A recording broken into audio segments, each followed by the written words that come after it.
আগামী 22শে জানুয়ারি অযোধ্যায় রামলালার মন্দিরের উদ্বোধন। আর সেই মন্দির উদ্বোধনের আগে দেশের সমস্ত মন্দির পরিসর পরিষ্কার করার আবেদন জানিয়েছেন প্রধানমন্ত্রী নরেন্দ্র মোদী। তার আহ্বানে সাড়া দিয়ে গোটা দেশের সাথে জলপাইগুড়ির বিজেপি নেতাকর্মীরা শহর এবং জেলার সমস্ত মন্দির পরিষ্কার করার কাজ শুরু করেছে। এরই অঙ্গ হিসাবে শনিবার জলপাইগুড়ি শহরের 24 নম্বর ওয়ার্ডের গৌরীয় মঠ চত্বর পরিষ্কার পরিচ্ছন্ন করেন জলপাইগুড়ি বিজেপি টাউন মণ্ডল 1-এর কর্মীরা।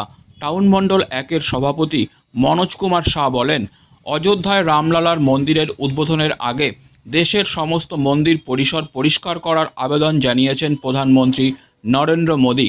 তারই একটা অংশ হিসাবে আজ আমরা গৌরীয় মঠ চত্বর পরিষ্কার করলাম।